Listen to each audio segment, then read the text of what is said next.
अथ श्रीबिल्वाष्टकम्।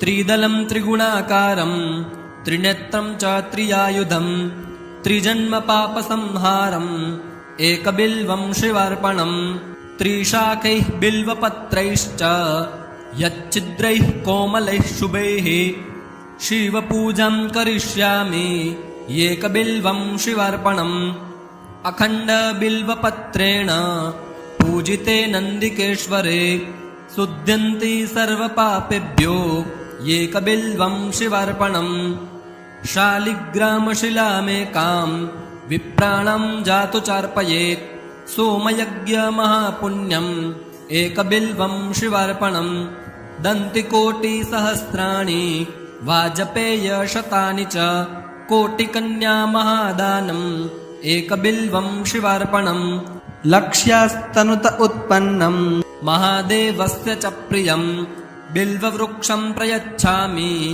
एकबिल्वं शिवार्पणम् दर्शनं बिल्ववृक्षस्य स्पर्शनं पापनाशनम् अघोरपापसंहारम् एकबिल्वं शिवार्पणम् काशीक्षेत्रनिवासं च कालभैरवदर्शनम् प्रयागमाधवं दृष्ट्वा एकबिल्वं शिवार्पणम् मूलतो ब्रह्मरूपाय मध्यतो विष्णुरूपिणे अग्रतः शिवरूपाय एकबिल्वं शिवार्पणम् बिल्वाष्टकमिदं पुण्यं यः पठेत् शिवसन्निधौ सर्वपापविनिर्मुक्तः शिवलोकमवाप्नुयात्। श्रीबिल्वाष्टकम्। ॐ तत्सत्। श्री शिवार्पणमस्तु। अथ श्रीलिङ्गाष्टकम्। ब्रह्ममुरारिसुरार्चितलिङ्गम् निर्मलभासितशोभितलिङ्गम् जन्मजदुःखविनाशकलिङ्गम् तत्प्रणमामि सदा शिवलिङ्गम् देवमुनिप्रवरार्चितलिङ्गम् कामदहं करुणाकरलिङ्गम् रावणदर्पविनाशनलिङ्गम् तत्प्रणमामि सदा शिवलिङ्गम् सर्वसुगन्धिसुलेपितलिङ्गम् बुद्धिविवर्धनकारणलिङ्गम् सिद्धसुरासुरवन्दितलिङ्गम् तत्प्रणमामि सदा शिवलिङ्गम् कनकमहामणिभूषितलिङ्गम् फणिपतिवेष्टितशोभितलिङ्गम् दक्षसुयज्ञविनाशनलिङ्गम् तत्प्रणमामि सदा शिवलिङ्गम् कुङ्कुमचन्दनलेपितलिङ्गम् पङ्कजहारसुशोभितलिङ्गम् सञ्चितपापविनाशनलिङ्गम् तत्प्रणमामि सदा शिवलिङ्गम् देवगणार्चितसेवितलिङ्गम् भाविर्भक्तिभिरेव च लिङ्गम् दिनकरकोटिप्रभाकरलिङ्गम् तत्प्रणमामि सदा शिवलिङ्गम् अष्टदलोपरिवेष्टितलिङ्गम् सर्वसमुद्भवकारणलिङ्गम् अष्टदरिद्रविनाशितलिङ्गम् तत्प्रणमामि सदा शिवलिङ्गम् सुरगुरसुरवरपूजितलिङ्गम् सुरवनपुष्पसदार्चितलिङ्गम् परात्परं परमात्मकलिङ्गम् तत्प्रणमामि सदा शिवलिङ्गम् लिङ्गाष्टकमिदं पुण्यं यः पठेत् शिवसन्निधौ शिवलोकमवाप्नोति शिवेन सह मोदते। श्रीलिङ्गाष्टकम्। ॐ तत्सत्। श्री शिवार्पणमस्तु। अथ श्री रुद्राष्टकम्।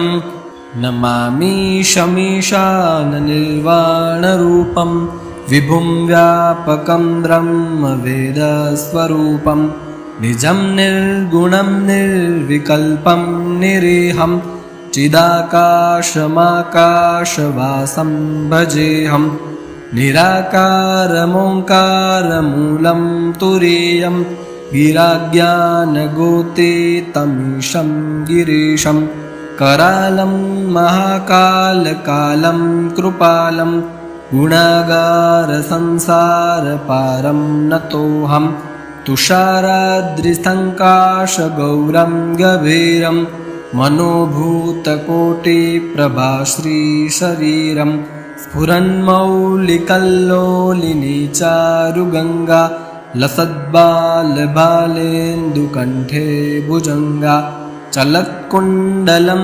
भ्रूसुनेत्रं विशालं प्रसन्नाननं नीलकण्ठं दयालं मृगाधीशचर्माम्बरं मुण्डमालं प्रियं शङ्करं सर्वनाथं भजामि प्रचण्डं प्रकृष्टं प्रगल्भं परेशम् अखण्डम् अजं भानुकोटिप्रकाशं त्रयः शूलनिर्मूलनं शूलपाणिं भजेऽहं भवानीपतिं भावगम्यं कलातीतकल्याणकल्पान्तकारी सदा सज्जनानन्ददाता पुरारी चिदानन्दसन्दोहमोहापहारी प्रसीद प्रसीद प्रभो मन्मथारि न यावद् उमानाथ पादारविन्दं भजन्ति ह लोके परे वा नराणां न तावत् सुखं शान्तिसन्तापनाशं प्रसीद प्रभो सर्वभूताधिवासं न जानामि योगं जपं नैव पूजां न तोऽहं सदा सर्वदा शम्भुतुभ्यं जराजन्मदुःखौघतातप्यमानं प्रभो पाहि आपन्नमामीश शम्भो रुद्राष्टकमिदं प्रोक्तं विप्रेण हरतोषये ये पठन्ति नरा भक्त्या तेषां शम्भुः प्रसीदति। जय जय श्री गोस्वामी तुलसीदासकृतं श्रीरुद्राष्टकम्। ॐ तत्सत् श्रीरुद्रार्पणमस्तु। अथ श्रीबिल्वाष्टकं। त्रिदलं त्रिगुणाकारं त्रिनेत्रं च त्रियायुधं त्रिजन्मपापसंहारम् एकबिल्वं शिवार्पणम् त्रिशाखैः बिल्वपत्रैश्च यच्चिद्रैः कोमलैः शुभैः शिवपूजां करिष्यामि एकबिल्वं शिवार्पणम् अखण्डबिल्वपत्रेण पूजिते नन्दिकेश्वरे शुध्यन्ति सर्वपापेभ्यो एकबिल्वं शिवार्पणम् शालिग्रामशिलामेकां विप्राणं जातु चार्पयेत् सोमयज्ञमहापुण्यम् एकबिल्वं शिवार्पणम् दन्तिकोटिसहस्राणि वाजपेयशतानि च कोटिकन्यामहादानम् एकबिल्वं शिवार्पणम् लक्ष्यास्तनुत उत्पन्नं महादेवस्य च प्रियं बिल्ववृक्षं प्रयच्छामि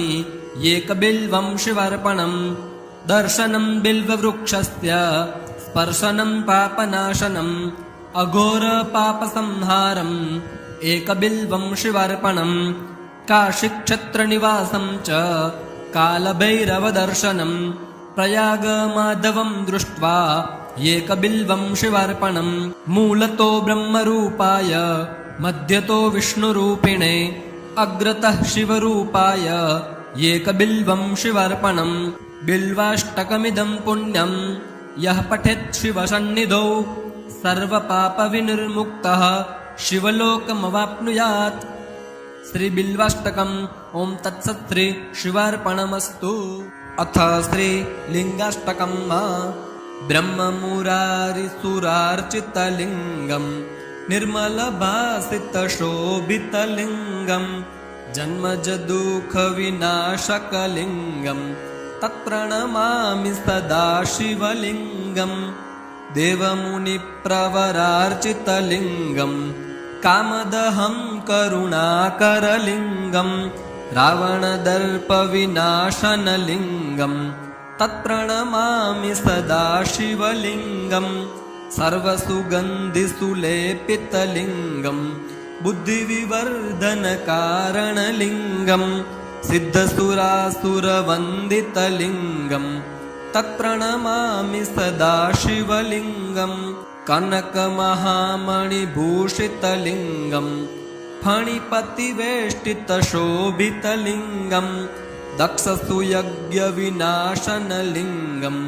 तत्प्रणमामि सदा शिवलिङ्गम् कुङ्कुमचन्दनलेपितलिङ्गम् पङ्कजहारसुशोभितलिङ्गम् सञ्चितपापविनाशनलिङ्गम् तत्प्रणमामि सदा शिवलिङ्गम् देवगणार्चितसेवितलिङ्गम् भाविर्भक्तिभिरेव च लिङ्गम् दिनकरकोटिप्रभाकरलिङ्गम् तत्प्रणमामि सदा शिवलिङ्गम् अष्टदलोपरिवेष्टितलिङ्गम् सर्वसमुद्भवकारणलिङ्गम् अष्टदरिद्रविनाशितलिङ्गम् तत्प्रणमामि सदा शिवलिङ्गम् सुरगुरसुरवरपूजितलिङ्गम् सुरवनपुष्पसदार्चितलिङ्गम् परात्परं